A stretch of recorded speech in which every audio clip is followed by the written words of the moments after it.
this heaven? No. It's Iowa.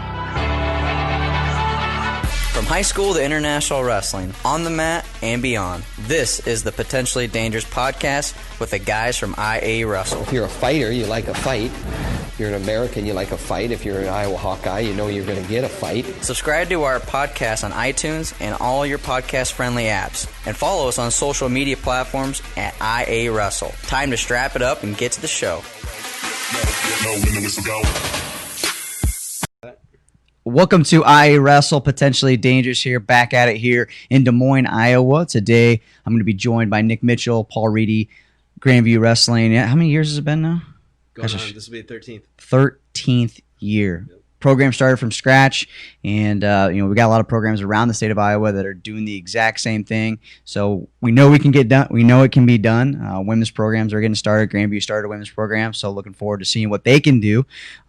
Last week on the show, we've had a full couple months of podcasts, so you can go back and look at that. Talk with Randy Lewis on my other show, Hager's Happy Hour on Friday, and it was just if you're a fan of history. You like the Hawkeyes, you like international wrestling, Randy Lewis, done it all. He was an exciting wrestler. You can go back and look at some of his old matches. So if you're just a high school wrestler, never heard of Randy Lewis, he's definitely a guy that you want to check out. He's like an old school Yanni Diakomahalis.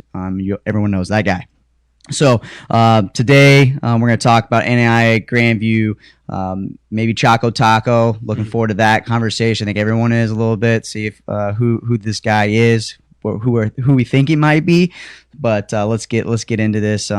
These guys have been around for 13 years. They've been on multiple podcasts, tons of interviews. They like to win a lot, so you see their faces a lot. But we welcome you. You guys are just real close to me, just down the road. So appreciate you coming over and making the time. Yeah, thanks for having us, man. We're excited to be here. We'll break from the day. Yeah. So how is your guys' day looking compared to maybe like D1 guys right now, just because they have certain restrictions? NAI is a little different, or do maybe it's the same? Yeah, I guess I don't know exactly what those guys have going on right now, but for us right now, we just we got everybody moved back Friday of last week, and we're getting started with some of our preseason stuff right now. So a little bit different. Our guys are in the weight room right now, and our strength coach he's kind of working with them. He's, instead of going teams, he's kind of going just groups at a time. So they're kind of intermixed with some different athletes from different sports. But it works nice because it works around their schedule, and they're getting their lifts in. And then we're able to be in the room a couple days a week right now too, just doing some preseason stuff. It's not mandatory this time of year, but it's good to have the guys back in there and getting at it. So we're just being really cautious right now and trying to be safe. That's it. Trying to make sure you have a season, right? Yeah. There's lots of ways that we think we know how to do that. We don't know. I feel like it's always changing. But one thing that trying to find positives in all this, one thing, you guys are both family men. So have this been a time that you've been able to, reconnect, I guess, with your wives and your family and friends that maybe you just have your blinders on because you're trying to, focus on your guys a little bit? What's that been like for, I guess, you, Reedy? Well, for sure, we didn't have a freestyle season at all, and so we were home for, a lot of the time would have been on the road there, for couple, 3 or 4 weekends during that time, and obviously we were in quarantine there for a while, so I had the kids at home there for a bit, and so I realized teachers have it tough. Yeah. Specifically preschool age. So Reedy has it a lot tougher. My girls are 9 and 6, and yours are what, 2 and 4? 2 and 4. So that's tough. Like, that's a full-time job in itself right there. So my girls like entertain each other, and hang out and play. And I'd call him and I'd hear like a lot of screaming and breaking in the background, and I was like, "Yeah, I'll just talk to you later on." Yeah, so, I think my babysitter deserves a raise. Don't tell her that though. Yeah, sure. My dad calls me, and I got 6'4" and a 6-month-old. So obviously I want to talk to my dad, but I got kids just all over the place. It seems like at different levels, So I know what you're going through right now for sure.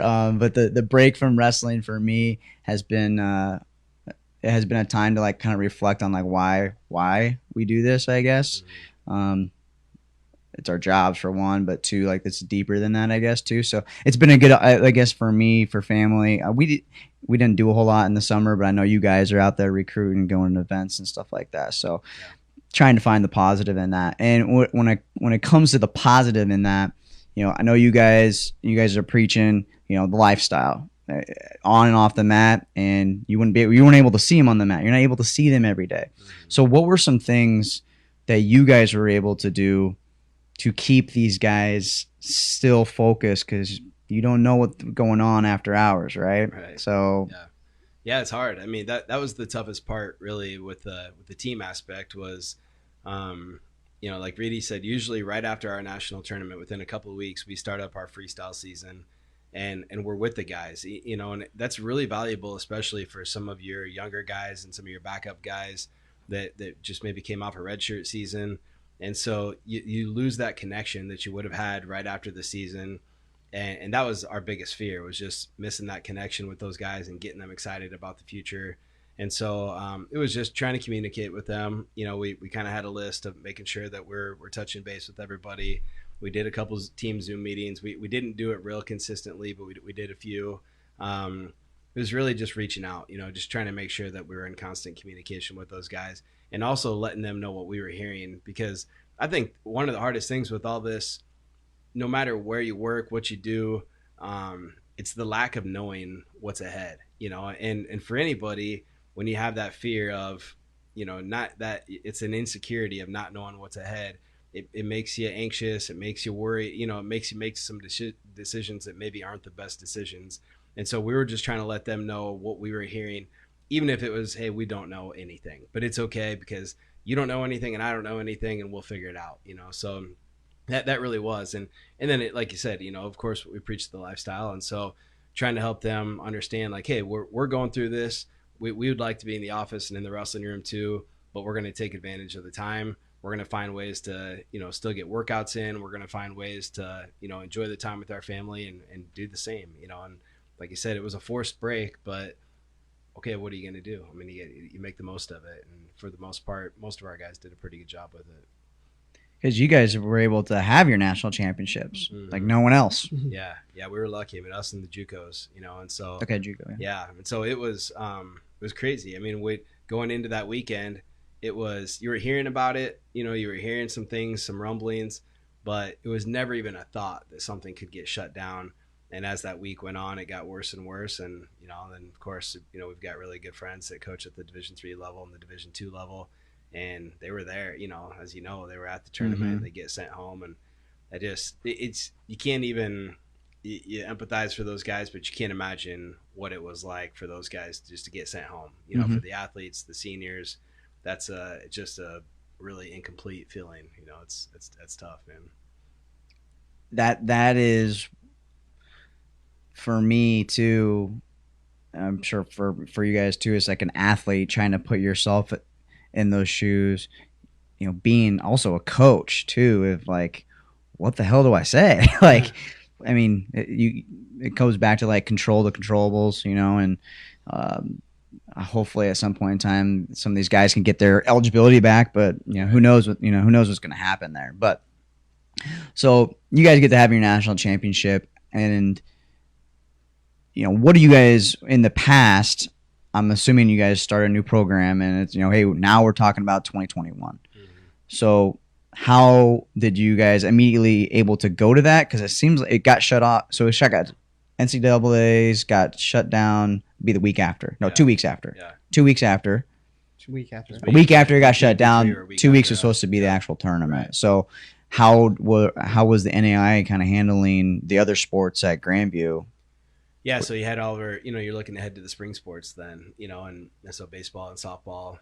My sister-in-law is actually the head softball coach and the athletic director at Luther College, you know, and so obviously the two of us talk a lot just on those things. And, you know, she was going through it, you know, and not only she's dealing with it as a coach, but as an athletic director too, which is double the stress, you know, and so it was tough, you know. We're just following along, and it's such a weird because a lot of what you're talking about, on one hand, you always have the dynamic of, okay, if you win the tournament, you want to feel good about it, you want to soak that in, but you got to get ready for the next thing. which is the freestyle season and the next folk style season.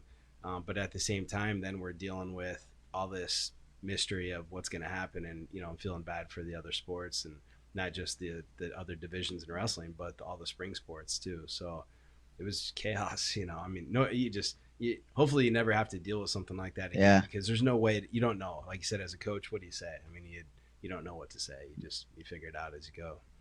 Have you noticed a difference? What's the feeling like with these kids on campus versus maybe a season in the past? Are they hungry, or are they like, oh, I'm not sure if we should be doing this? I think they're ready to go. I mean, you got a lot of guys who were off the mat for probably longer than they've ever been in their entire life, unless they were injured or something. And so I think everybody's kind of chomping at the bit. And maybe there's some of them that are nervous that, hey, what if like football in a lot of places or something like that, we get shut down, and what am I training for, and some silly things like that. But I think they're ready to go. And it's, for us, we have to, you said it, you have to focus on what you can control right now, and I know that's way easier said than done, but if you can focus on today, focus on what's directly in front of you, you're going to be a lot more successful in the long run, and your anxiety is going to be better. Your stress level is going to be better. And our message for our guys too is, you look at any point in the history of the United States, if there was ever an economic downfall, people that are really rich, they thrive during that time. That's when they invest, and so it's the same thing for us right now. Is there's a downfall, there's a huge disadvantage around the country right now as far as what people are able to do. So we have to invest more than we ever would, because that's a chance for us to get a huge return on our investment. So that's the thing right now, is just take advantage of it. And that doesn't always mean that it's going to be, hopefully we can still lead that, but there was a point in March where we weren't able to lead that. So they're expected to invest on their own. And if that gets to that point again this fall, then they're going to have to step up and invest on their own. Love that. I love the investment side of things, of taking that to sports, because, I mean, did you steal that from somebody? No. I like it. I like it. So kids are back on campus. You guys are practicing. Sounds like you guys are hungry, so that's great.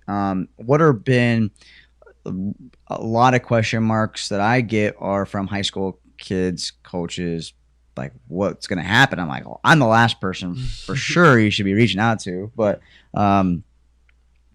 so a lot of people are going to be looking for like procedures for wrestling. And what's nice about wrestling is we already do skin checks and stuff like that. I think tournaments will be pretty easy, but as far as practice and stuff goes, what are you guys doing in order to, keep yourself, safe? Are you doing multiple practices? What are some things that you guys are able to do? The biggest focus for us right now is, obviously we just make sure our guys take their temperatures every single day.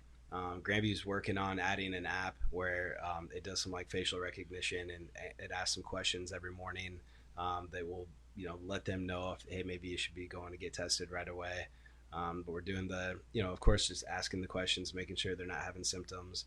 And then as far as practice goes right now, we haven't split anything. If we feel like we get to a point where that might be a better way to go, we might look at that. But for right now, we're going to go everybody at once. And our main thing is just work with one partner a day. We're not going to be mixing in groups or anything like that. So that way, if somebody does need to get tested and, and you're looking at a quarantine situation, then it's probably just one other person. Makes sense. And so, and then, anytime these guys on campus right now, I've been really impressed so far with Grand View students as far as everybody's wearing masks. They're doing a good job. And from what I can see, and I don't know what it looks like at nighttime, so yeah. It might be a little different, but we keep telling our guys, man, it's, for the college kids, we understand their fear isn't as much about themselves getting sick, because we've had a few guys that have had it over the summer and they recovered pretty easily. They know other college age kids that have done that. And so for them, they don't have the fear of that. And so we have to remind them the real fear is if we have 20 guys come down with COVID at the same time, something's going to get shut down, And the other thing is not even just that, but if you're around somebody else that has it and you're not wearing your mask or you're not socially distancing, you might not even get the actual, you might not have COVID, but you're going to have to sit out 2 weeks. Mm-hmm. And if none of our guys want to sit 2 weeks and not train for 2 weeks straight. And so it's just doing whatever you have to do to make sure that you can keep training and, and just getting better. Are they full on classes right now? We're calling a high flex model. Okay. And so basically that means if you're in a Tuesday, Thursday class, half the class on Tuesday would go to class.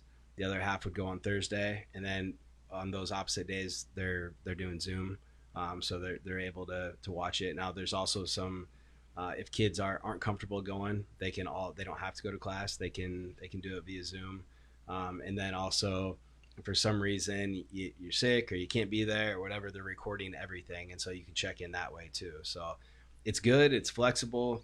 But of course that means like the guys are going to have to be disciplined. They're going to have to make sure they're getting this done and making it part of their regular routine too. So I want to, first off, if you're watching this, you got questions for the coaches with regards to COVID. I mean, there's not a ton of campuses that are allowing wrestling on campus right now, so it's good that they're able to do that. So if you have any questions for them, drop them in the comment section. Let me know where you guys are watching from. Emmitsburg, Johnston. Let me know where you guys are coming from. Saw some Ebert guys tweeting at me earlier, so we'll get those questions in. If I miss you on Twitter, put them back in the comment section so I do see that. But I want to switch gears too a little bit. Here, obviously, the season going forward, and we've got our all Iowa class rankings that just dropped. So pretty excited about that. Something different that we've never done, no one else has really done, to try to mix in. You guys get to see, go to Midlands, so you guys get to see the D1s, some D3s and stuff like that. So seeing how some of those things shake out, but it's also, we've got some previews of how some of these teams will work out. We're only through 141 right now, and you guys got a ton of kids on your team. But one that just popped up that I wanted to get to is Shay Roughridge. In that weight class for you guys, someone that was a kid that was highly, expected to have a high finish, right, at the NCAA tournament or the NAI national tournament. Yeah. What are some things that you've been able to talk with him about not reaching his goal? What's he been able to do this summer? How's he looking right now? 133, 141. What are you guys hoping for him? Yeah, I think the plan he's going to be back at 33, and that's probably part of it. He's got to do a better job managing his weight, which he knows. I mean, that was a young guy, cutting weight like a young guy. So sometimes during the year, his biggest thing is he's good. I mean, he put way too much. He put that tournament on a pedestal big time at this year. I mean, this past year. I mean, he wrestled great, and throughout the year. I mean, he won the Missouri Valley Invite, which is a really big NAI tournament. He won our conference tournament, which is always there was a really good kid that he beat for the second time in the finals of that tournament.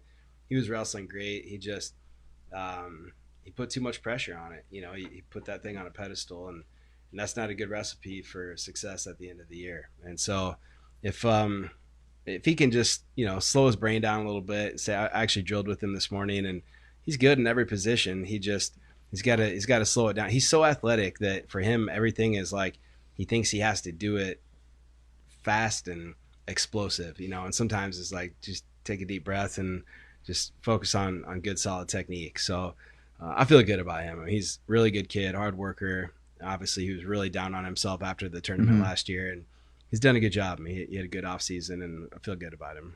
Reedy, you working with these guys, or try not to wrestle Shay? He's too tough for me anymore. So no, Shay's awesome though. Yeah, we spend a lot of time together.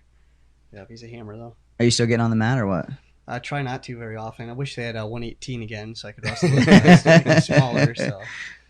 Don't let Reedy fool you, man. Those guys, they know better. You shoot, and Reedy's going to give you the dad hips, man. He's the hardest guy to score on in the room. I'm telling you. Good sprawl. You sprawl a lot? Big sprawl. No, yeah. Stall and sprawl is my style. So the lower weights. I mean, I know you guys got a lot. I know you have a lot of guys on your team, so I don't want you to put anybody out. But sure. What are some of these returning guys that you're really excited about that you've been able to see a lot of growth from when they first got on campus to right now? Yeah, well, obviously, 25 Portillo's in there, and I'm talking about some of the guys that have been in your rankings, those preseason all division rankings. We had Portillo in there. Some good young guys in there too. We got a kid named Paul Masqueradis.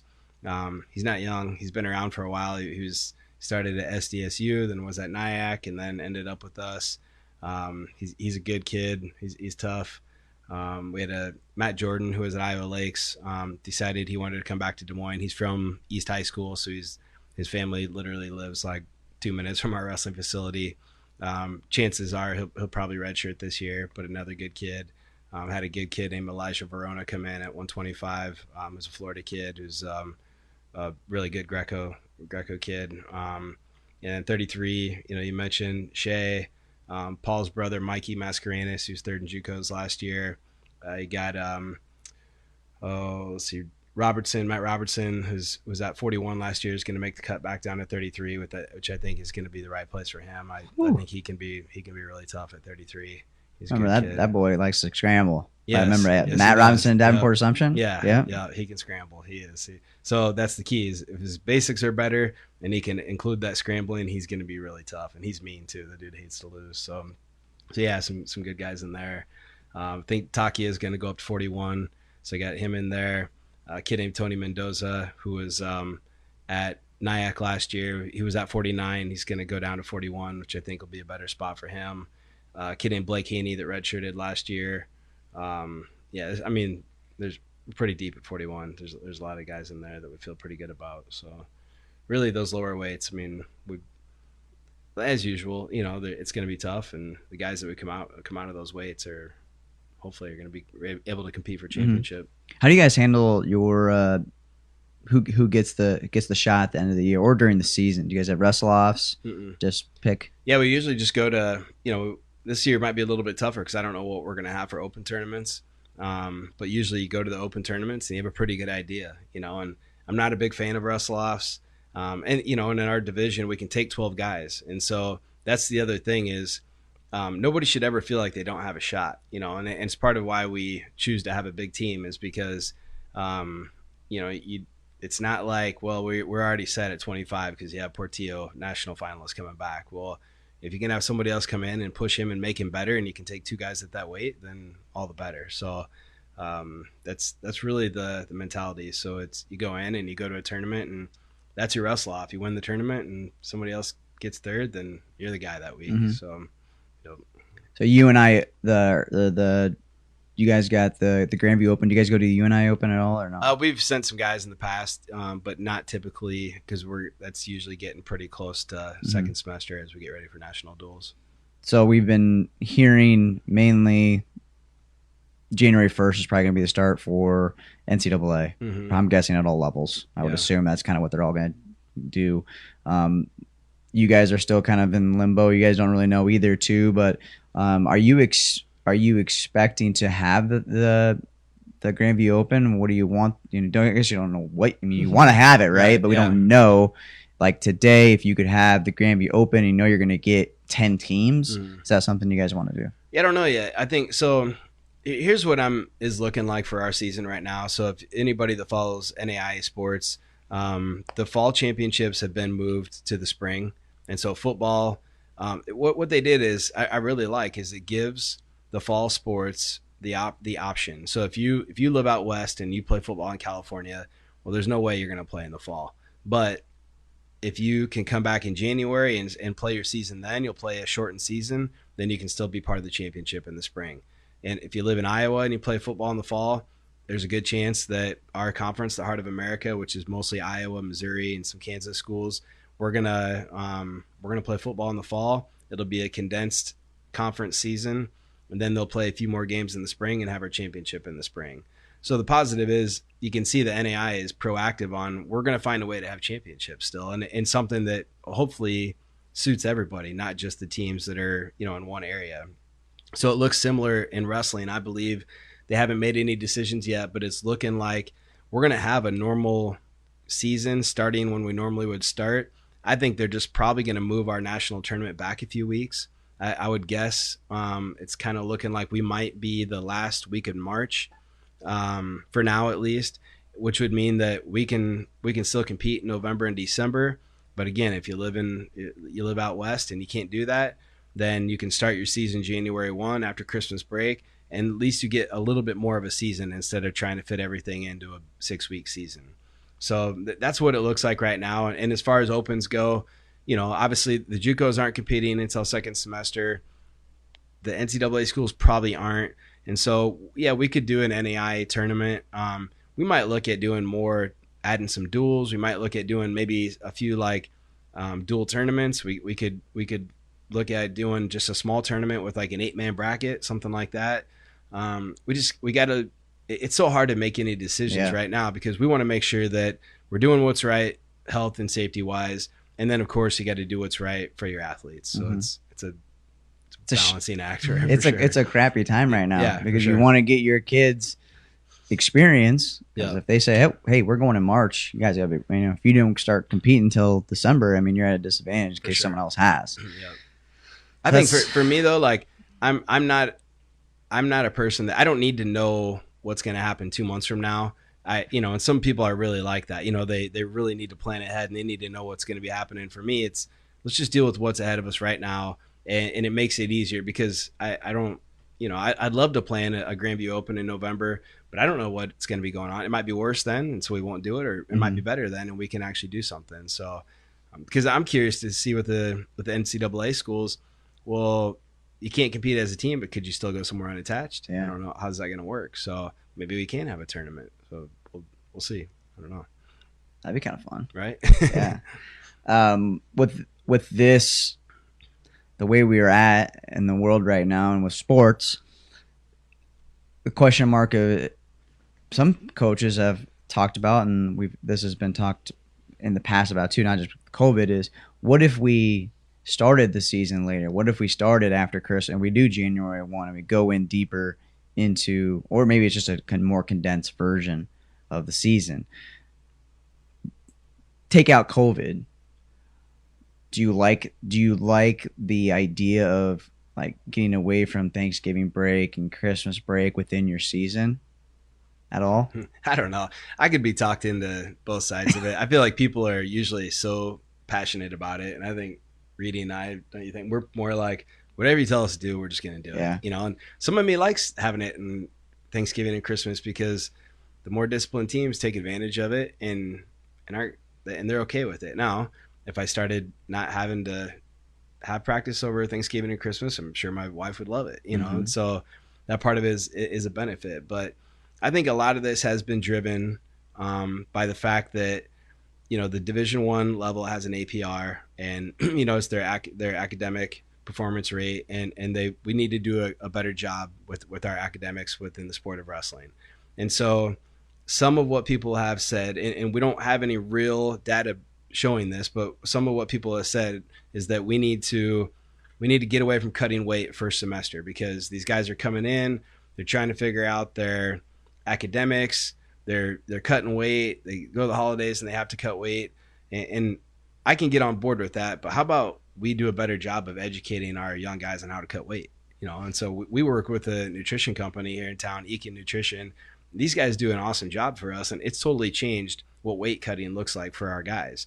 And our guys that use these guys and take advantage of it, they're not cutting weight like the way these guys are drinking 2 gallons of water a day. They're drinking a gallon of water the day before weigh-ins, or at worst a half gallon of water. Well, I guarantee the day before weigh-ins, you never drank a gallon of water. You drink a gallon of water a week, maybe, and so it's changed everything for us. And so I think we as coaches, we have to do a way better job. We have to find our resources, figure out how to teach these guys how to manage their weight the right way, and that solves a lot of it right there. We should be the healthiest sport in the world, and some of our guys really are, but the ones that are doing it wrong, they're not. And so I think that solves a big part of the issue. So first semester, second semester, people are still going to cut weight wrong if they don't know how to do it. Mm-hmm.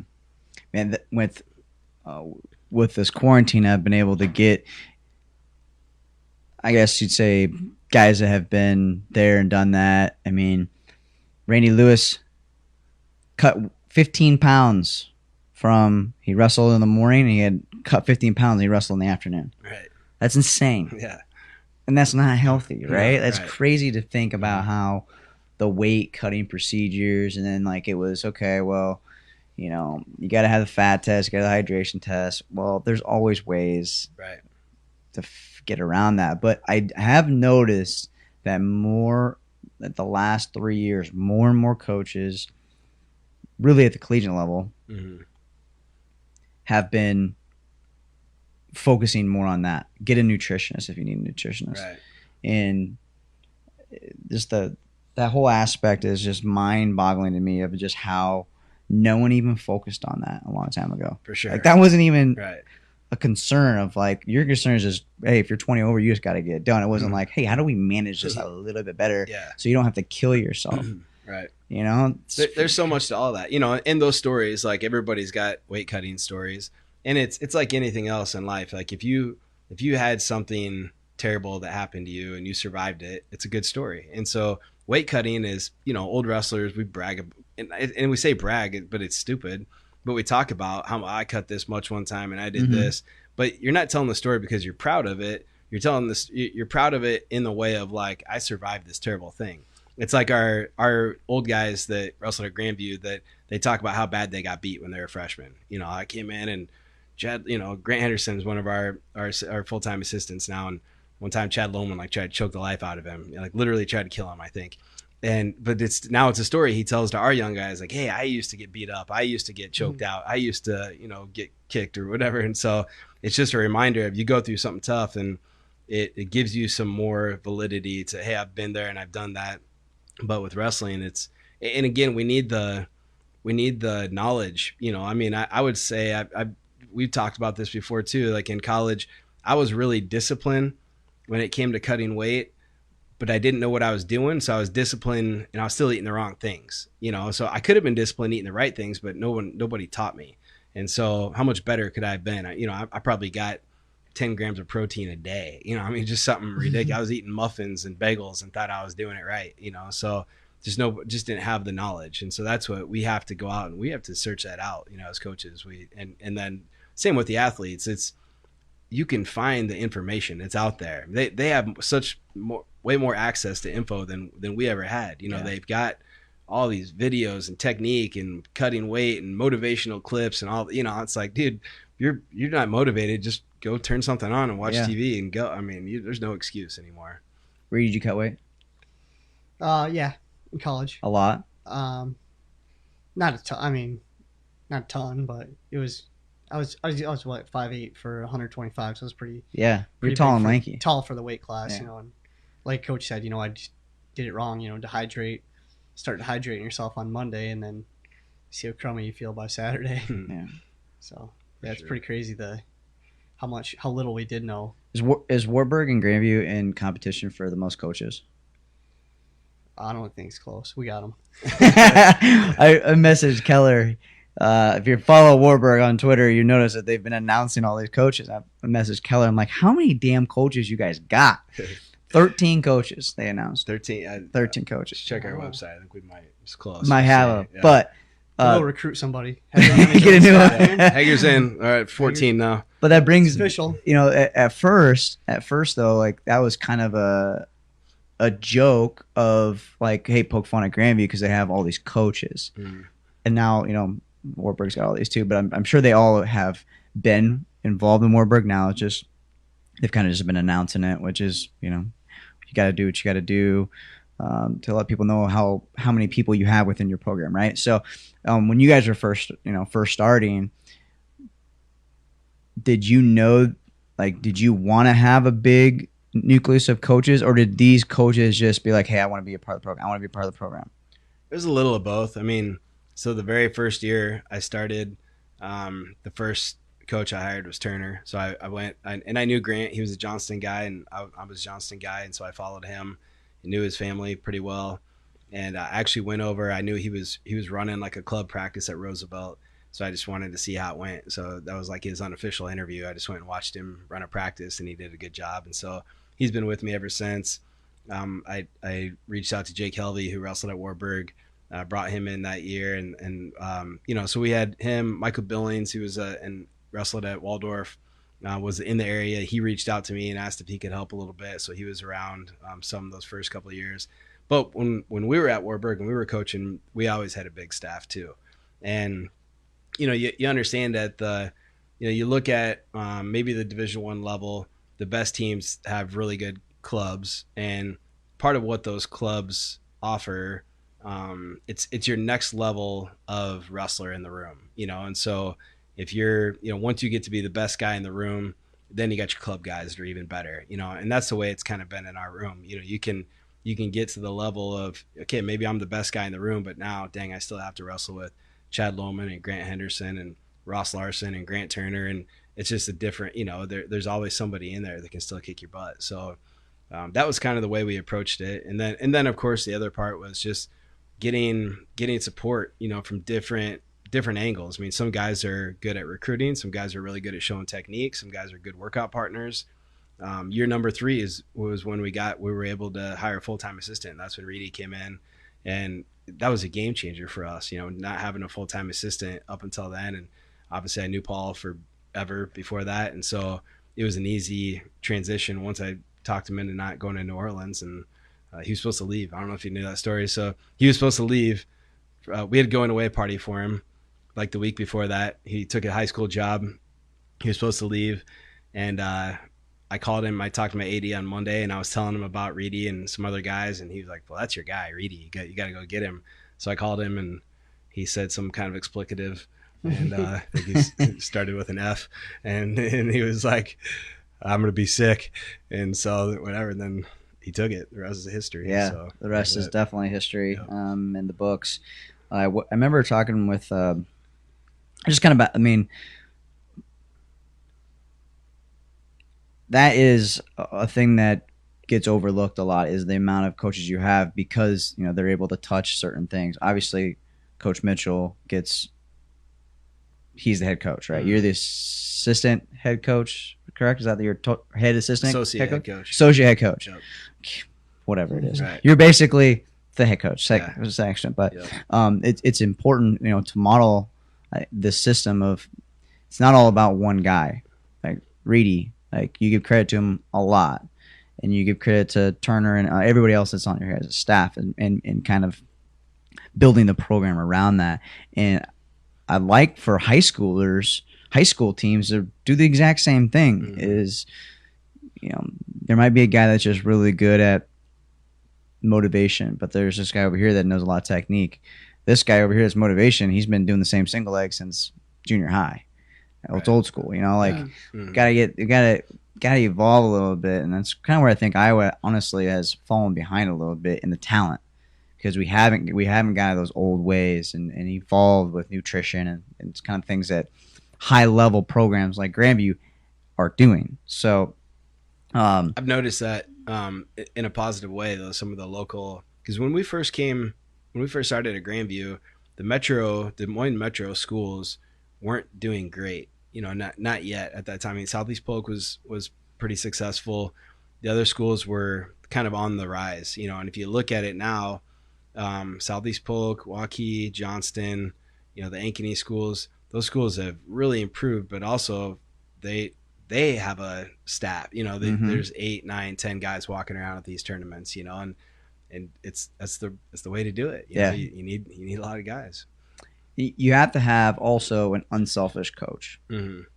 You have to be able to not coach the guy at 49 pounds because you're a heavyweight coach, or if you're whatever it may be.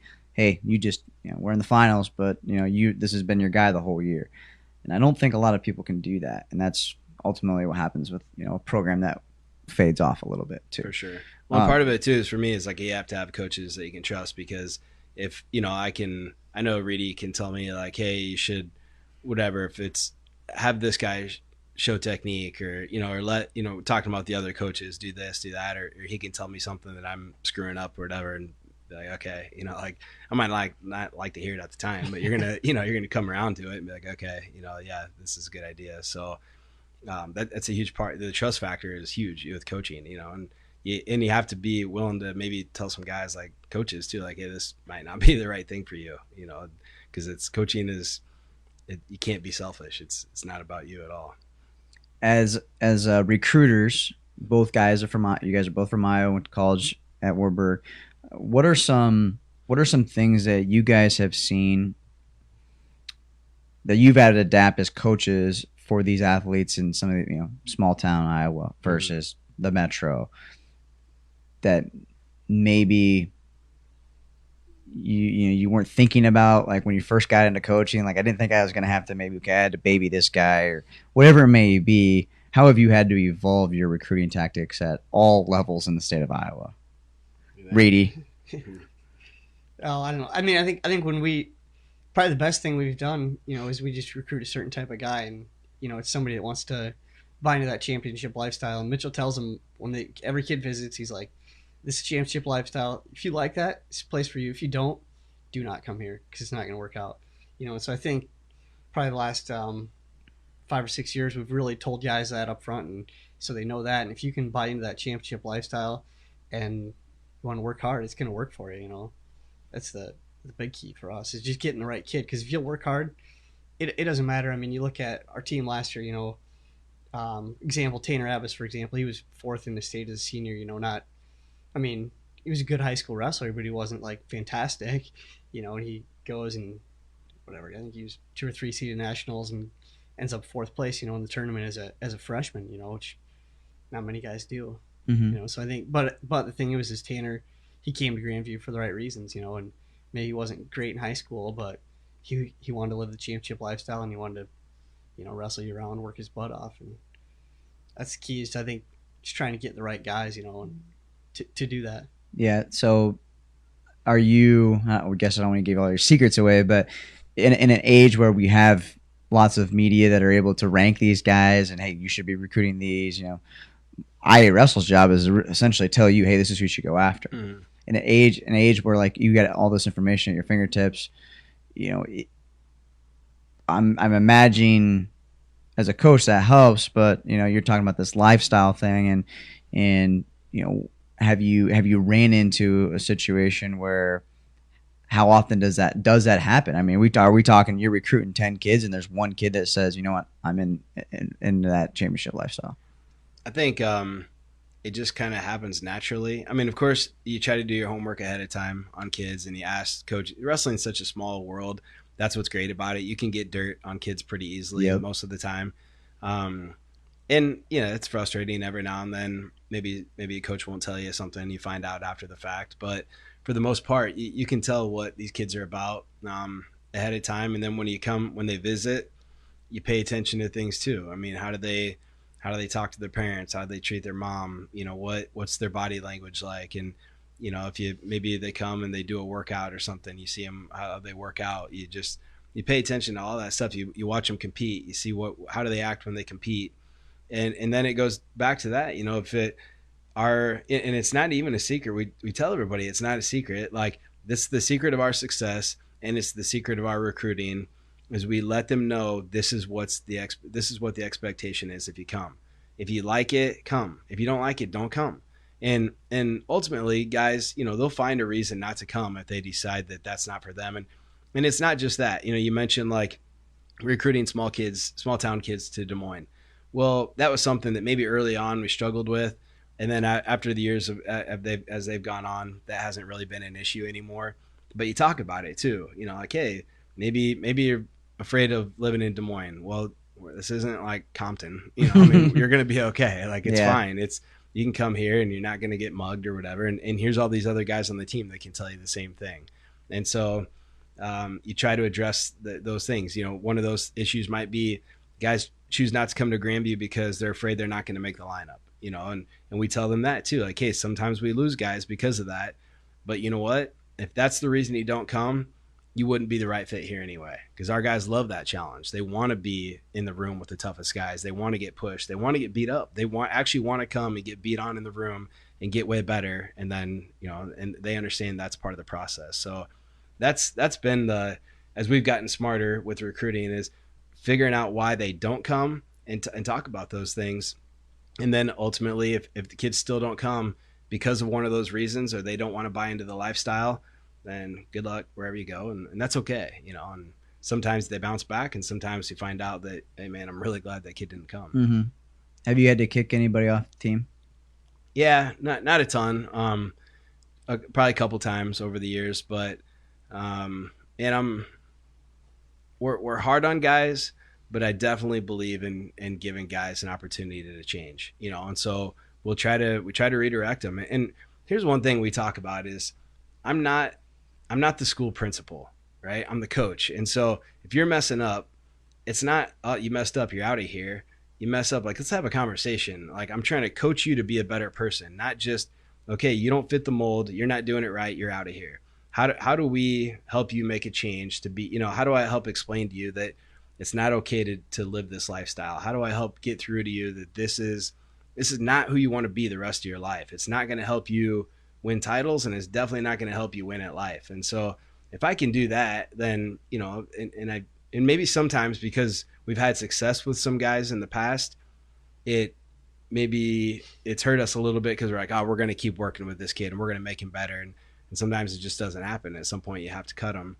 But most of the time those kids find their way out on their own, you know, whether they just quit or they, you know, whatever. But yeah, that's a hard part. I really think too, though, I was talking to Michelle Prongi, our athletic success coordinator, this morning, and, you know, guys, if you don't give up on them, you know, they figure it out most of the time, you know. And I think if you get rid of somebody, you know, you really can't help them then, you know. Yeah. And then what's next for somebody you have to get rid of, you know. And so, yeah, we try not to have to get rid of anybody. And most of the time, you know, when you're 18, you're not as smart as you're 19.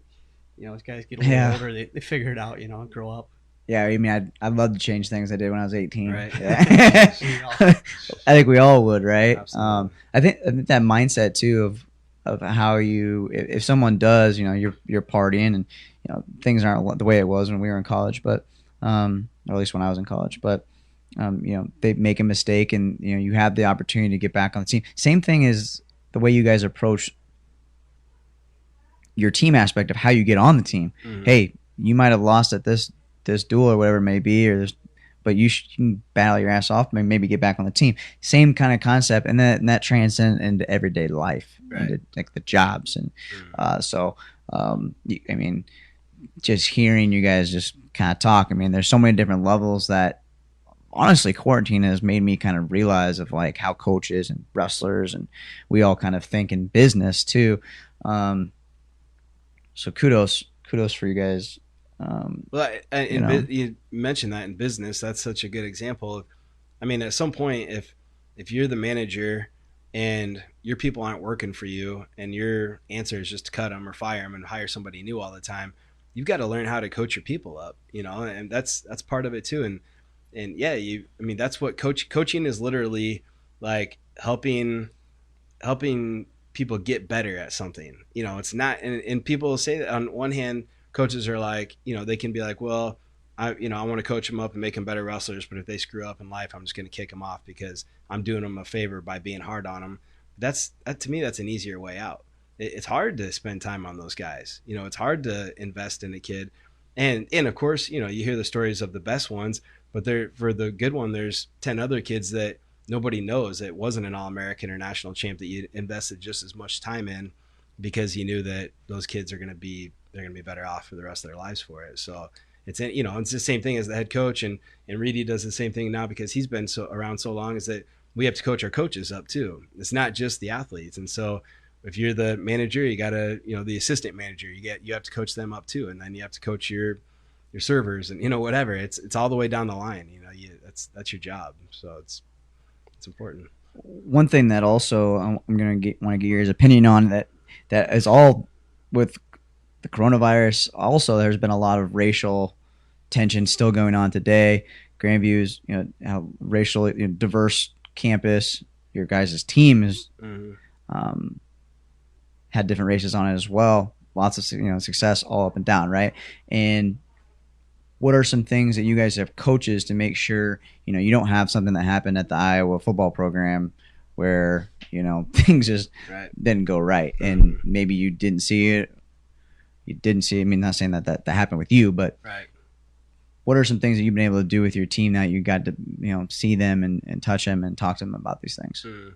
So first off, man, you got to love them, you know, like regardless, you love your guys. And I feel like my most important job for every new kid that comes to campus is I have to let them know they can trust me. You know, that is the very first thing, is like, and especially maybe you have a black kid that came from an inner city that has a way different upbringing than I had, or maybe it's even similar, but he just doesn't know it yet because he doesn't know me yet. I have to make sure that kid knows, like, hey, you can trust me, and not just, of course that's an example, but you've got kids that are coming in from California, you got kids that are coming in from the East Coast, wherever they come from, they have a different background. And so if I can show those guys, like, hey, you can trust me. So number one, that's going to help. Then they're going to work harder for me. They trust me. They're probably going to trust more of the coaches on our staff. And then the other part is, if they see something that they don't agree with, or that they don't like, or they hear something, I really hope that by that point they trust me enough to come talk to me about that too. And so maybe that's a good example in the Iowa football program. We don't know the inside of it or what it was really like, but you wish at some point and maybe it happened, maybe it didn't, but hopefully a kid would have felt like he could trust his coach enough to go up and say, hey, have a conversation, and for me, sometimes too, that means like asking questions, asking the guys, like, hey, what do you think about this? And just listening, because I don't know how they feel about it, and so a part of it is just it's just really important to me, is like build trust, and the rest of it I think takes care of itself, from there. And then helping, again, you have to coach your coaches, and make sure they understand, like, you have to build trust also. And as a young coach, the easiest trap to fall into is, people talk about playing favorites. I don't think most coaches do that on purpose. You gravitate towards people that are like you. We all do, of course. And so it's just being aware of that. Okay, I have to be careful. Of course, this kid is similar to me. He's like me, has the same type of personality. If all of a sudden everybody sees me, loving up this kid all the time and not talking to these other kids, then you get that label of playing favorites. And so it's real important for our coaches to be aware of that kind of stuff too, I think. That's just one thing that a lot of in wrestling we're not really able to experience that, because we had an off the mat, but I had Larry Jackson in here and had a great conversation with him about how the sport of wrestling can learn from this too, because we're white dominated. I don't think it's on purpose. How do we open up more avenues for different races? Doesn't mean black, but Larry Jackson is a guy that's been able to do that, and but then also like intertwining, those races to be like, hey, well, I'm just a wrestler too, man. Like, right. Yeah. So there's so many things levels that are going to be able to come from this that I think are going to be good for a lot of programs. All right, so we've been going for 50 minutes. Let's get to a couple questions. See if anything else sparks my mind that I kind of want to get to. Don't want to get too deep like fellers sometimes. So Kevin Down, lives in Johnston now. He says, dealing with so many personalities, skill levels, goals for different guys, how do you manage expectations for each individual on the team? And then B, how have you been successful with earning trust from each individual wrestler? So the first part, the expectation is, so the goal for us every year as a team, like people every year, they ask like, hey, you guys going to win another one? Is that the goal this year, to win another title? And of course on one hand, it's like, wait, duh, that's the plan. But that's not the real goal. For us, the goal is to find out how good we can be, and so if each guy sets that as their goal individually, like, yes, of course, you're going to set goals of, I want to win a title, I want to win a conference, I want to have 4.0 GPA. But the ultimate goal is to find out how good you can be. And so if you live your life in a way that matches up with the championship lifestyle, and that's the best way to find out how good you can be, then you can find that out. And so that's the expectation. And you make that really clear, and you talk to the team about that a lot. And hopefully those are the things that like takes the pressure off of the national tournament, because we're not just trying to win the national tournament. Last year we won the tournament by 75 points or something. And so if that's the goal, we could have won by 5 points, but that's not good if you can win by 75, in our opinion, at least. So it's not just about getting your hand raised at the end of the year. So that's been the that's been the message over and over every year is that, hey, we're trying to find out how good we can be. And we want you individually to find out how good you can be. And so it doesn't matter if you came in and you never even qualified for state, or you come in and you're a Fargo champ. The goal is still to find out how good you can be regardless. So that's the biggest thing. And then the other part, is asking about building trust is it just starts with communication. You have to communicate. You got to talk to guys. You got to pay attention, social cues. You see a kid sitting up against the wall after practice and looks like he wants to jump off the building afterwards. You're like, hey, I should probably go talk to this kid. You communicate, and it's and getting the coaches on board with that too. And again, that's why I have one more coach than Wartburg does, because we got to make sure all these guys one more than Wartburg. I like how you threw that big in there. So if you got any more questions, please just drop them in. We got quite a few people watching right now, so we got questions for the coaches. Drop them in. In regards to I gotta imagine you see a lot of people ask you the questions of like, obviously you want to win the national championship, and that's kind of like the go-to they ask you every single year. The end of the season, you guys have been national champions. I mean, hey, how's this one feel? Does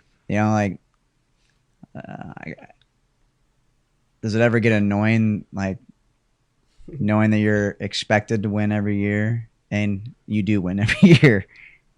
I don't know. Is it annoying? So. Better than to be expected to lose. It's what it is. I don't care really. I mean, I really, and I do. Don't get me wrong. I put pressure on myself. I really personalize it as a coach. And I think that's part of. And I know Reedy does too. It's part of what makes us good. It's part of why we're successful is because we do like personalize it because we love our guys and we want them to be successful.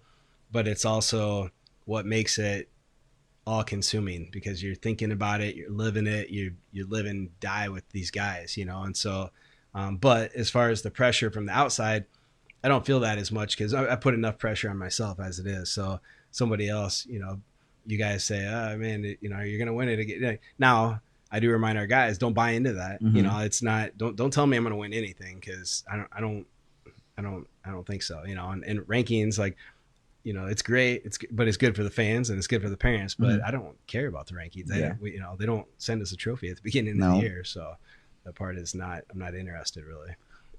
When I've talked to Grant Turner about this, and every offseason in any sport, they talk about, usually it's whenever basketball happens or football, they talk about dynasties at the professional level, collegiate level, maybe the high school.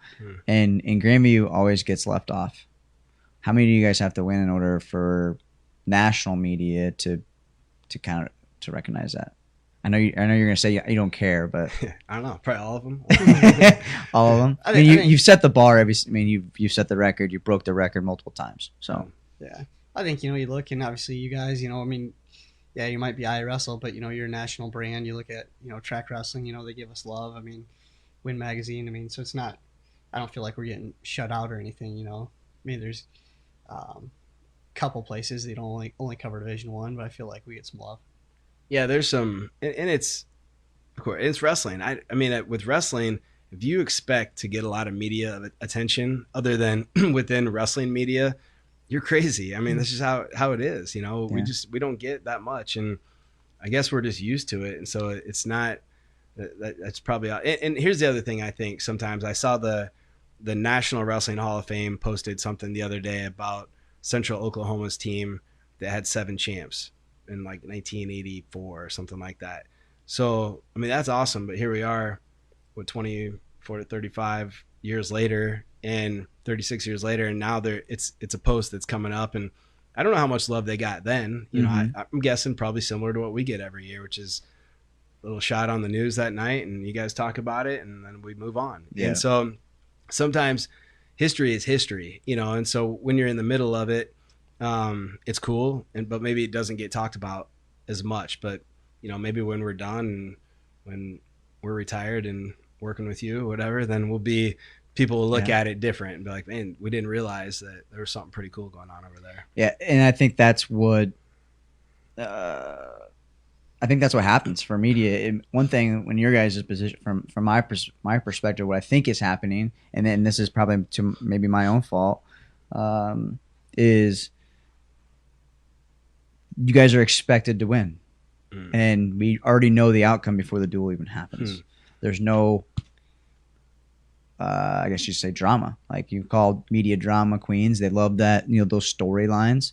So it kind of brings me back to the Iowa State duel and hearing you. Just first thing I was like, okay, we're having Mitchell on, and I think of that post duel talk about you saying that was awesome for one, but the other conversation that gets brought up with Grand View a lot too is, okay, when are we going to see Wartburg duel? When are we going to see Iowa State duel again?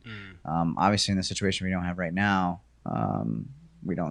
that's probably not an option. But going forward, and I'm sure those conversations have happened, do you like getting outside of the conference? Does it do anything for you? I know Division I, for them, it probably hurts them more than anything as far as the AP, for seeding purposes. They get beat, Yeah, no, we've said for a long time we're willing to we really want to wrestle other teams. So last year, we actually got hit up. It was crazy. We got hit up by Arizona State to come out there, and we got asked by Rutgers to come out there, and it was both places. It was the weekend of the Grand View Open, and so like. Of course, we're like agonizing over it because we're like, okay, of all the times we never get hit up by schools like that. Would have been awesome, but literally any other weekend other than that weekend would have worked. And so, and then this year, actually, Iowa State did reach out to us. Didn't work out for us timing wise, but Coach Resser said he thinks maybe in the future, we'll try to do it again. And so that part I feel good about. At least like the conversations are happening again. And because.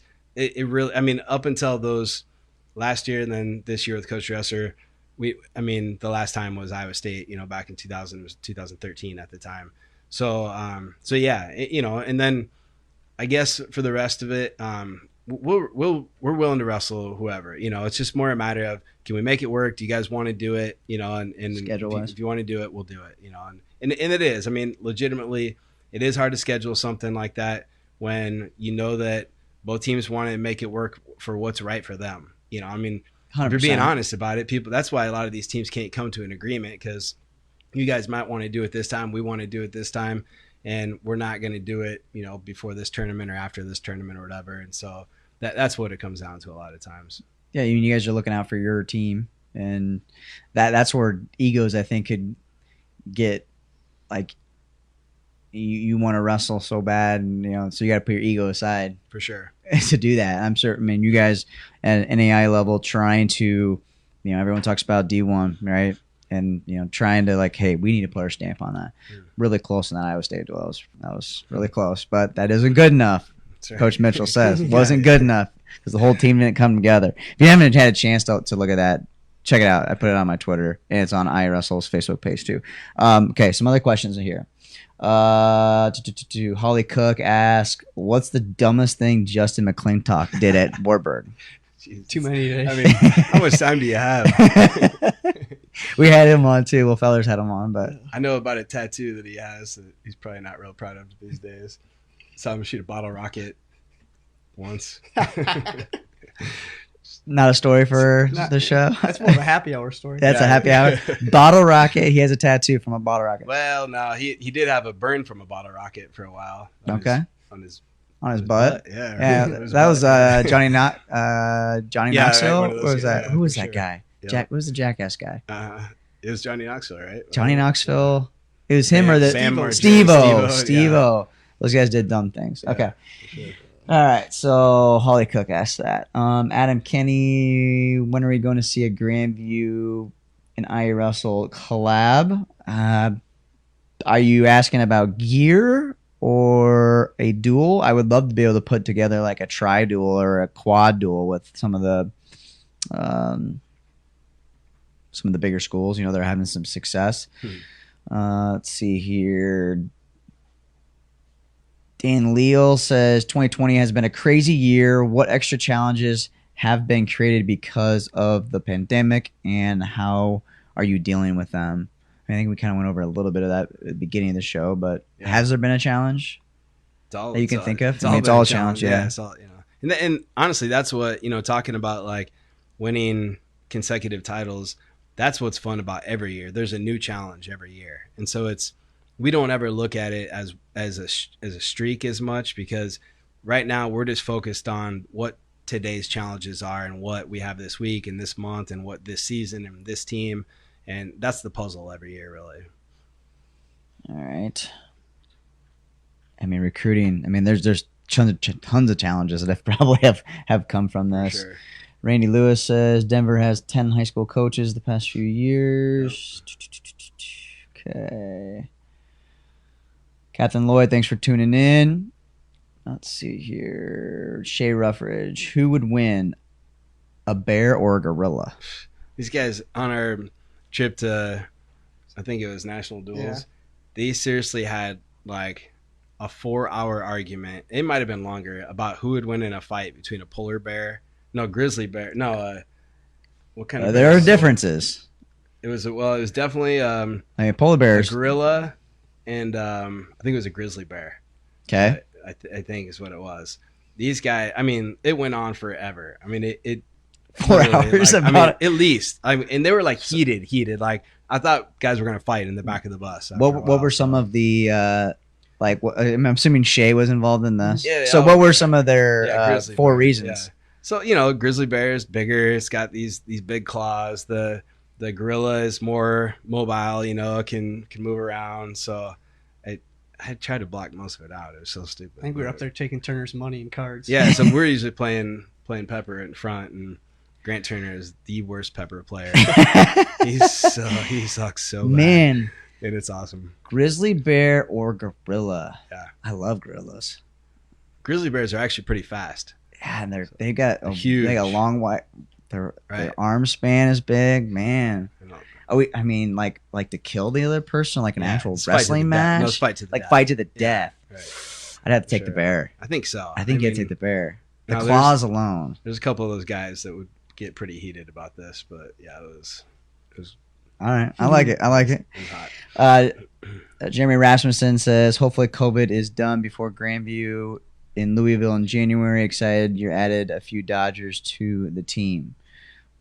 Dodger boy, Jeremy Rasmussen. I just brought in Carson Taylor and Brooks Cowell, and then for next year, Drayson Phillips committed already. So yeah, we like those Dodgers. So hopefully they're more mature than Justin McClintock was. Easy to grow though. That's right. He was a transfer. Not a bad. He was a transfer. He talked about that a little bit of how he got to Wartburg. Yeah. And how I guess we could chat about that a little bit. I mean, I know it's Wartburg, but as far as you guys as a team, team goes aspect there, and you're trying to build kind of what you were part of, right? Mm-hmm. So, how was it when you guys were on campus? Like, were you actively trying to get guys on your team? Were the coaches trying to get transfers in, recruits in? You remember back then when we were coaching? When you were wrestling? When you were wrestling? I don't know. Well, I think it's just like anything, it's a relationship, and so, some of the transfers back then, they were whatever, my friends, from high school and things like that, and maybe they weren't liking where they're at, and they'd, hit you up and be like, or you'd hang out in the summer and, you'd just be like, man, you should come over here, and then next thing you know, get some more guys on the team. Yeah. Reedy was probably a lot better at that when he was that's why I knew Reedy had to come coach me at Grand View. He was a recruiter when he was even like wrestling at Wartburg, and so I saw his skills. Like he was a recruiter when he was wrestling. He was a recruiter when he first graduated, when he was coaching, and then so I was like, yeah, this guy he knows how to recruit. So I didn't really recruit anybody when I was wrestling. I didn't care. I just wanted to wrestle. You were recruiting when you were competing. Well, no, I mean, like you think like whatever. When I was in college, Jake Nag was at Nebraska Omaha at the time. Well, Jake Nag was, my best friend in high school, and so it's just a natural thing, and then he comes and then you get, a Justin Hansen or something. Well, Justin Hansen and Nag were friends, and so it's just a rolling, you get one guy and then he's buddies with the next guy, and then you got Justin Hansen. Justin Hansen was good friends with Aaron Warnemont, and then all of a sudden you got Aaron Warnemont. Well, shoot, that might have won a national title for those guys. All three of them were, you think about that, you get Hansen, Neg, and Warnemont in your lineup. That's not bad. 75 points in the national tournament or something, or high 60s for sure. For sure. Did you learn that at Emmitsburg? Recruiting. No, Coach Kenny actually, he never recruited. There's a true story that I'm not gonna say names, but some dudes showed up to open enroll like the Tuesday after the state tournament one year, and whatever, they say over the PA or whatever, hey, Coach Kenny, come down to the principal's office. He told them guys, he's like, hey, go home, go back to where you're from. Dead serious. That's really? Dead serious truth. That's cool. So the only guy I think that ever transferred was Ben Strandberg, but obviously that was a crazy time. He just lost his brother, a few weeks before that, and it was a really hard time for Ben, so he came over then. That team up in Emmitsburg. I mean, you guys are. It's been a while since Emmitsburg's been back, right? Rico Swaff what were the battles like in the Eberg room? Guys like you, Jacob Neg, Kerber, Jansen, Feiner, Neg, Noonan. Yeah, we had some good teams back then. I mean, it was a group of three, and it was me, Neg, and Feiner, and Neg got all the takedowns. So was he bigger than you? So my sophomore year, me and Feiner were both behind Jake Neg, and Feiner ended up winning the state title the next year. So we were all three at 103.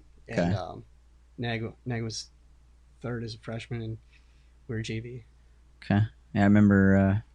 Yeah, Feiner, he was a hammer. Yeah. Beat me out. Yeah, Feiner lives in Norwalk now. I see him every once in a while. Have a couple beers with him. Sure. I mean, not just a couple. It's usually a lot. Let's see if there's any questions here. Got a couple quotes here from that video that I posted. Michael Moreno, ton of admiration for Coach Mitchell. Guy knows how to get the best out of the 10 on the mat. This duel was definitely closer than I liked at the time. I didn't get outfought though. Kyvan Gadsden says definitely uncomfortable meet. That was the last duel that you guys lost. So let's get to this. So Chaco Taco. Yeah, I think I just saw a question. Grant Henderson, Chaco. Yep, there you go. So he wants to know why Henderson says, why isn't Chaco Taco making a surprise appearance today? Well, Chaco, where are you at? He could be here. We're not sure. There has been talk that actually someone thought it was me. Ooh, that's great. That would be a plot twist. Dang, that if would it be was a plot me, twist. it'd be a plot twist. I'll show you my phone after this. It's definitely not me. I don't stay up Dan really Kelly. late. Yeah, so Dan Kelly, yeah, Leighton Gull, that got brought up. Leighton Gull is usually the go-to person that gets picked on of possibly being Chaco Taco. But so Chaco Taco has been like an ongoing thing for Got to be like 6-7 least, years, yeah. I swear. I mean, sure. I don't know when it started. He's kind of backed off on me, but Grand View has kind of gotten lumped into this troll account. Right. It's not a parody account, it's a troll account. Okay. Yeah, he's not. Usually they're really pretty nice to you guys. Right. You guys are like, whoever this person is, you guys are king shit. So has it changed over the years? So we're pretty convinced that whoever the original Chaco or the original people were changed over the years, because there was, I would say, originally more Grandview love, definitely more Hager hate back then. And then it was kind of silent for a while, and then it picked up. And I would say the new Chaco is not quite as interested in Grandview and hasn't been as hard on you either. Yeah. So we'll see. Now we're not challenging them. I haven't blocked that account. I muted it, so I don't usually see it until someone's like, "Hey, you gotta see what Chaco's on." But yeah, I mean, at first I was like, "Man, this is kind of weird." Like now I'm just like, if someone's having fun, like I've changed my philosophies on, I guess, life for the last year. And, if a guy wants to like, make fun of me or make whoever fun of me, that's his prerogative. But Right. Chaco Taco is kind of like an ongoing joke It's been a great mystery though. Yeah, parody accounts usually they mess up, they like someone's tweet and it's like their own tweet, or they like a bunch of their own tweets, and this person doesn't do that. No, it's been a good mystery. I mean, ever since, I've talked to Andy Hamilton, you, Coach Christensen over at Southeast Polk, and Reedy, our coaching staff. What Chaco Taco at one point was like private messaging Jake Helvey on Twitter. There was just a lot, and then we see that at the Southeast Polk golf outing, there was Taco tweeted or sponsored a hole, and then the sign right next to it was Jake Helvey, and so we thought that was ironic. Yeah. Chaco really likes to make fun of Helvey about his hockey playing. So maybe it is Helvey because It could be. Helvey's the only person that loves hockey that much to tweet about it. True. Maybe it's Helvey trying to get like, hey, you guys, why don't you come on down to the Bucks Arena tonight? Yeah. Watch some semi-pro Right. hockey. Yeah, Helvey's names get brought up. Chaco knows too much about wrestling. Right? Helvey, Yeah. he's a good wrestler, but he doesn't know anybody's name in wrestling, so it's definitely not him. Reedy's name gets brought up a lot, but I think I could tell. Reedy- I think I could tell if Reedy was. Reedy, in on it. all I know this is Chaco, like he never spells anything wrong, and that's not Reedy's forte, so it's definitely not Reedy. So it's, whoever it is, he's done a good job over the years. Yeah, so that was the tweet I did about the tacos. That was kind of a Right. joke. I'm trying to troll the troll, see what see if he Let's poke the bear a see if little he bit. services a little bit. But either way, it's kind of a fun deal. So, what are the questions I got for you? I appreciate you guys coming on. We got about an hour or so. I wanted to get to the girls, but I wanted to get to Omi Acosta at Life. Mhm. Okay, so your coaching tree, your guys' coaching tree is just hopefully at the soon it'll be start just kind of high school level, collegiate level, whatever. But and I know that he comes to you guys' he came to you guys' open, right? So I Yep. imagine the relationship is still good. Yeah. They're freaking gone from here to boom like Yep. this. Mhm.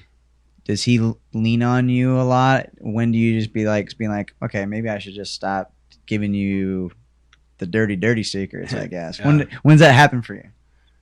He talks. I mean, I talk to him a lot. Reedy talks to him an awful lot. I mean, they no, in a good way though. Yeah. I mean, he reaches out. He has questions all the time. I mean, it's funny because Omi's Omi. I mean, he's still, we love him, and he's a goofball, but he'll still ask me stuff that I'm like, dude, you've been here for like 7 years. You should know the answer to that. Yeah. How does seeding to the national duels work? Type of questions. So we definitely still help him out a lot, and we'll keep helping him. There's not, our job isn't to like try to sabotage him or whatever. He can, I mean, he's got a good team, and we'll wrestle him, so we're going to keep helping him as much as he needs it.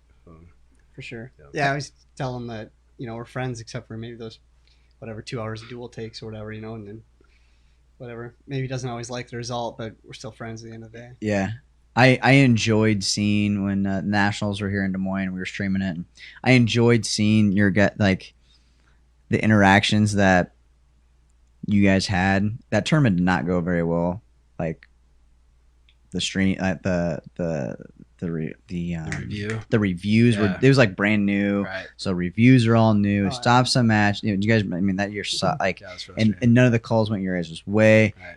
You guys ended up taking care of business, but I remember seeing Omi, and he's like loving it. He's like, yeah, it's good. Like, I liked seeing that interaction, I guess. So, who are some of the other coaches that you guys have had that have gone on to take over? I mean, he's one that comes to mind that has taken a program from here to up there so far.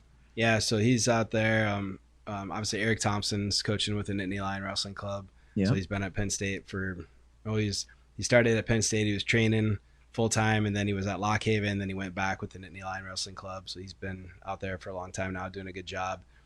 Jason Schweer just got a head job it's called Rio Grande out in Ohio. It's a brand new program. He was at Kansas Wesleyan, and the whole school shut down. No, they dropped wrestling. They dropped wrestling there, and so then he got a job out there. Quentin Haynes is down at Central Missouri right now as a grad assistant, doing a good job down there. Q was with us after he graduated. He coached with us for a number of years too, and he's the man. So we miss having Q around for sure. So who else we got out there? Brandon Wright just started up his own club in Indiana, Right Way Wrestling. So he's excited about it. We're talking about possibly seeing if he can do a small camp over here in Des Moines, and he's talking about bringing in some pretty big names for that. So as long as we can work it out with all the COVID restrictions, we're going to try to make that happen. So that's been good. Cody Swim's the head coach at I-35 High School. So it's good to get some of the high school guys in there too. What's Houchin's doing? He's an engineer. So he's not coaching anymore? I think he's going to help out at Waukee again. Okay. So he lives Yeah, down he's in been doing Colorado. that. Yeah, he's been at Milwaukee. Tyler Wilson, he's the head coach at Sadell, so just down the road from us. So yeah, it's been Pretty cool. I know there's some other guys out there too. AJ Mott, he's a strength coach, full-time strength coach at Division II out in Colorado.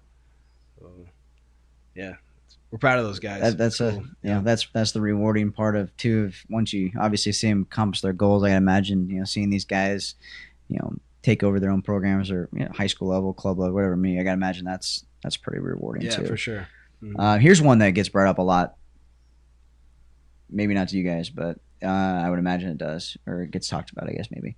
Is it possible, Austin Anderson asks, is it possible to ever see the NAIA level kick Grand View out of for competitive reasons?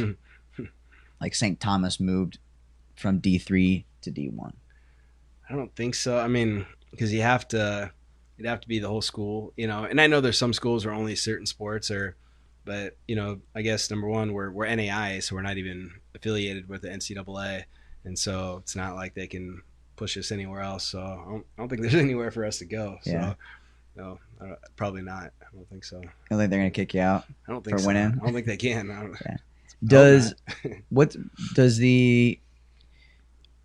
At some point in time,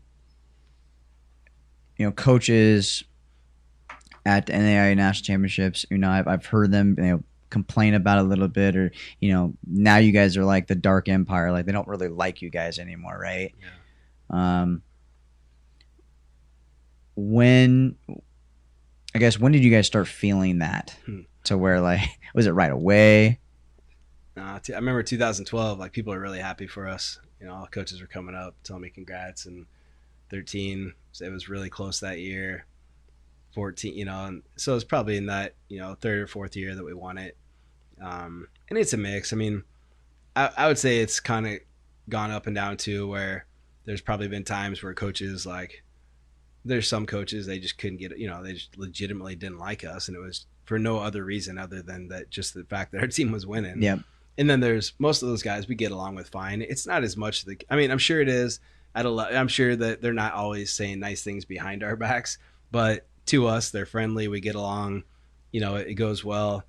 It's the fans now, they hate us for sure. And that really changed, and probably 2014 is when we started noticing it. But it's gotten worse and worse every year, worse last year than ever for sure. And so, but again, that's to be expected, And you said earlier, maybe when you talk about news of Grand View winning, maybe it's not always going to be a big deal, but someday if we don't win, that's going to be news. That'll be the headline. And so we're just trying to make sure I don't ever see that headline. So you talk about fans have gone against you now. What are some things that you guys have experienced? Last year it was like a riot. Everybody except for our fans was going like, I don't know, we lost at 141 to a kid from not Midland, Concordia. Doan. Doan. Yeah.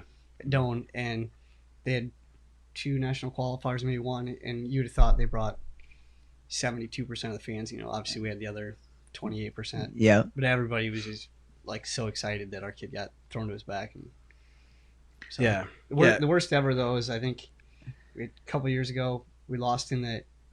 We had two heavyweights in the semis, and they both lost simultaneously. And the place was like going crazy. And I looked around, and there's like coaches from like other schools, and they're like celebrating, and not schools like that just won. They're like whatever schools not related to the wrestling matches, and they were so pumped up that we were failing at the time. Yeah. I can. Last year in the finals, Justin Portillo got beat, and he is a great kid, and he loves wrestling. He's an advocate for wrestling. Like, he's a great student, and that's okay. That doesn't mean that fans aren't going to cheer against him. But it was like hate. It was just like hate, that. And then 41, same thing. So then Ronaldo won at 57, and that was a relief because it was a tight match, and he won in overtime.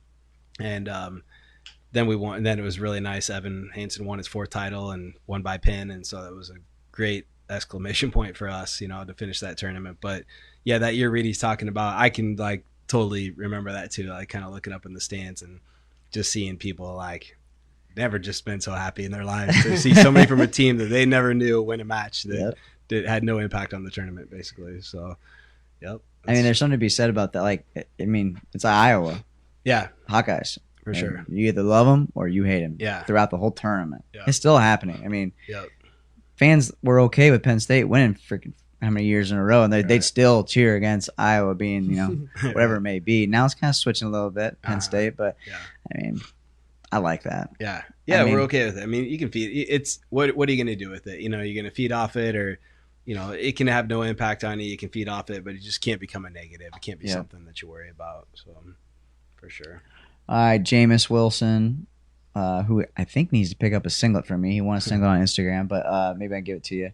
How do you feel Grandview would fare at the D1 National Tournament? Man, that's so year to year. Yeah. I mean, it's so hard to say. I mean, do we get to bring everybody? You got to start by getting the guys there. And I know we've had guys over the years that were good enough to be All-Americans and probably compete for national championships. But that's a really deep tournament too. Yeah. I mean, you can't underestimate how tough that tournament is. And so hopefully we would go in prepared, and as coaches we'd be prepared, and that'd be something that, we'd like any tournament, we just go focus on what we can, and our guys would go hard. I know that for sure. Yeah. They'd go in there and scrap. That's that's what the nice thing about Midland is you guys get to see the Midlands. You get to see that type of stuff. So getting kicked out of that really sucked. It was good. We were back, and then last year it didn't work out. We were so close to national duels and some big injuries that we couldn't avoid, and then we're going to be back again this year, and now it probably won't happen. So we'll get back there eventually. All right. Well, I got nothing else for you guys. I mean, I think there's the season is. We don't know what the season is, so kind of wait to kind of see what happens there. I'm glad you guys are getting in the room and you can get your hands on these dudes again and see what your team could possibly be. For sure. So, you guys have done so many interviews. It seems like probably nowadays that they're probably like, oh, it's championship lifestyle, championship lifestyle. That's what we want. So I appreciate you coming in and telling your situation with recruiting and COVID, and everyone's really trying to figure out how they can get out of this, but I don't think anyone actually knows. So appreciate you some insight on how you guys are handling your guys' program, and look forward to the future. So if you are a Grand View fan, smaller college level, we do have this all college ranking coming out. Mitchell said he doesn't like him. That's that. I guarantee he looked at him. But I look. Yeah, sure. he looked. Yeah. So we've got that going on. Something completely different. Kind of fun to see some of these schools. And Bright Cliffs is in the rankings at 141 pounds. You get to see some of these kids that you maybe followed in high school that you didn't get to cover before.